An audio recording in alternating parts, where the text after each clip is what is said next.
President Biden has really done it this time. His untruths have alienated his most loyal ally. Not Jill, certainly not Barack. Hunter, the smartest man he ever knew? No. I'm talking about the media. Yep. What pushed them over the edge? Was it the laptop being verified? Was it the student loan handout blowing up? Was it because inflation wasn't transitory? Was it because al-Qaeda is back in Afghanistan, even though the Taliban promised not to let them back in Afghanistan? Was it because the claims about the border being secure were just flat out wrong? Wait, was it because the Inflation Reduction Act actually inflated inflation? Was it because he said he didn't decrease oil production, but yet we're actually down 1 million barrels a day? No, no, no, no. They think he lied about his granddaughter's wedding. Why? Well, last week the White House said no press was allowed at the ceremony on the South Lawn. They have decided to make this wedding private. It is a family event. And we are going to respect Naomi and Peter's wishes. Exactly. But is that true? The press was shocked when a few days later they saw Naomi on the cover of Vogue in her wedding dress. There was an uproar. Who wouldn't uproar?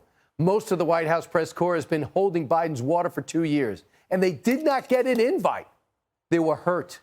They started calling the president a liar, confronting the press secretary. You said from the lectern that the wedding of Naomi, Biden and Peter would be a private one, and that it'll be closed to the media. Yeah, I'm reading all about it and looking at pictures on the Vogue website. Could you just talk us through what happened there? So first of all, let's level set here for a second. This was not a national security meeting. This was not an economic meeting. This was not an economic summit. Vogue did a portrait shoot on Thursday afternoon before the wedding in the green room. I love it. Can you talk us through it? Yes, can you talk us through the Vogue shoot? So they're upset that Vogue was able to take a couple of pictures of President Biden's granddaughter a few days before a wedding. That's what made them turn on the president. Where were they when the White House officials were saying this? The economists that the president has been relying on suggest that there is a transitory nature to the inflation. The president has said, and you have tweeted, that allegations of wrongdoing based on files pulled from Hunter Biden's laptop are Russian disinformation. It's broadly known and widely known, Peter, that there was a broad range of Russian disinformation back in 2020. Secretary Mayorkas, do you continue to maintain that the border is secure? Yes. Right. Of course, you have to hit the button. Yes, the border's secure. Is anybody going to call out the Biden administration for all those untruths? Now the media cares more about Hunter's daughter's wedding than Hunter's laptop. They called the laptop a hoax until President Biden got into the White House. Some of them even kept up the lie through the midterms. But CBS just verified it's actually real 769 days after the New York Post said it was real. President's son will be a target for investigations, and that means data from a laptop reported to belong to Biden could be crucial to the investigatory process. CBS News has obtained its data. You're confident, based on your analysis, this is Hunter Biden's data and that it's real? Yes. Forensic experts recovered images of credit cards, a driver's license, social security number.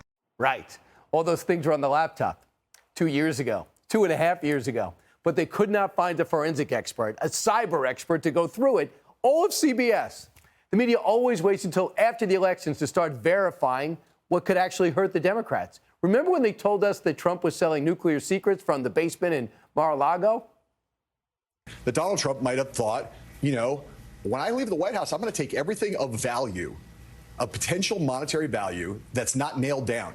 Think he can steal documents. Apparently, he thought that, and those documents, if those are what these documents entail, man, there's a big nuclear black market out there in the world. Those secrets would be worth a ton of money if the president wanted to try to monetize them. Exactly. Well, now after the midterms, the Washington Post admits that's not true. Trump was just keeping records as mementos, kind of like trophies, like the Kim Jong-un letter, like a cocktail napkin or a dinner menu from the White House. What else did we find out after the midterms? The New York Times says the FBI had dozens of informants at the Capitol riots on January 6th. Hold the phone. And none of them in the FBI tried to stop it. And if they knew this was coming because they were with the Proud Boys or QAnon or whatever, why did they not alert the National Guard or Capitol Police and avoided the whole unrest?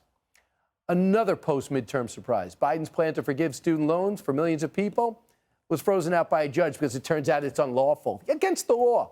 Did you think all those young people who voted would have voted a little differently if they knew they were not getting their loan forgiven by the president? I would think so. And one of the biggest stories that came out after the ballots were cast, the Democrats' second biggest donor, Sam Bankman-Fried, was a complete fraud who stole billions of dollars from investors and really bought the Senate for the Democrats, which now turns out to be dirty cash. This before the midterms. They told us he was the next J.P. Morgan. J.P. Morgan of this generation, Sam Bankman-Fried. We talk about him a lot. Yeah. Sam Bankman-Fried.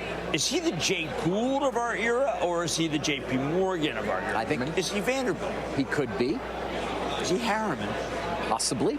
Is he the Credit Mobilier scandal? Is he Carnegie? Or is he the Bernie Madoff or Al Capone?